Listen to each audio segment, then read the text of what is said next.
It was just a few months ago that we were on the Pocketnow Weekly podcast debating the mere existence of a Nokia tablet. Well, time sure moves quickly, doesn't it? The 2520 is the latest in a long line of Lumias we've covered this season, but as Nokia's first ever Windows tablet, it deserves a close look before it goes on sale at AT&T this Friday. I'm Michael Fisher with Pocketnow, and we'll be giving it that close look in a full review coming soon. But for now, here's our first impressions after a day spent with the Nokia Lumia 2520.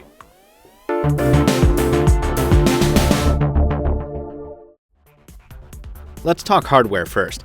Coming out of the box, the 2520 feels pretty massive in the hand, and at 615 grams, it's no lightweight. As a 10-incher, it's more suited to a satchel or a backpack than a pocket. And its matte finish black silk paint job means it doesn't immediately stand out. But in exchange for the big dimensions, you've got a soft touch feel that makes the device seem rounder than it actually is. It's very comfy to hold. And the 10-inch IPS LCD around front is 1080p and quite colorful. Under the hood is a Snapdragon 800, backed up by 2 gigs of RAM and 32 gigs of storage, expandable via microSD. The whole thing is powered by an 8,000 mAh battery that Nokia says can charge up to 80% in just an hour. And when fully charged, it's supposed to provide up to 10 hours of continuous video playback.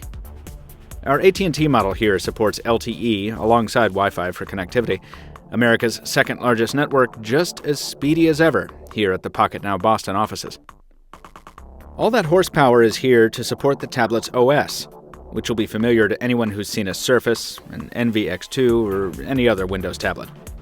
We cover a lot of them at Pocketnow, by the by, so follow us where we tweet and talk so you don't miss future reviews and features.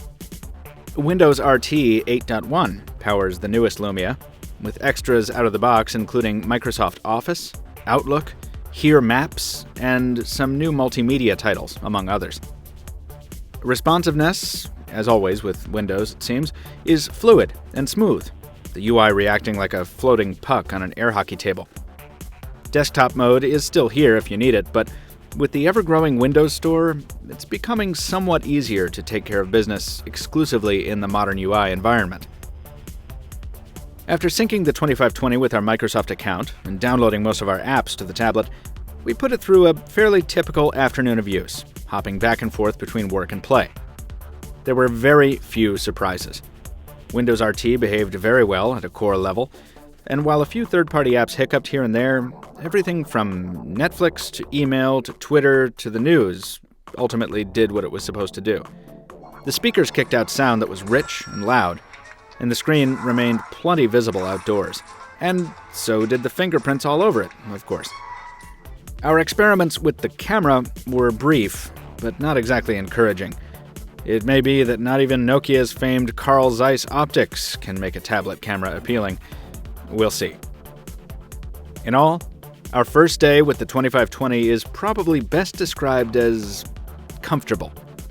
We've got a lot more to explore before we're ready to render a full review, but at this point, we like the newest Lumia enough to look forward to the task.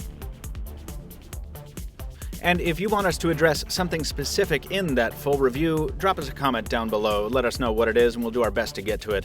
In the meantime, please throw us a like if you enjoyed this first impressions video, and visit us at pocketnow.com for reviews, features, editorials, all kinds of coverage on every mobile device we can get our hands on. This has been Michael Fisher with Pocketnow. Once again, thank you so much for watching, and we'll see you soon.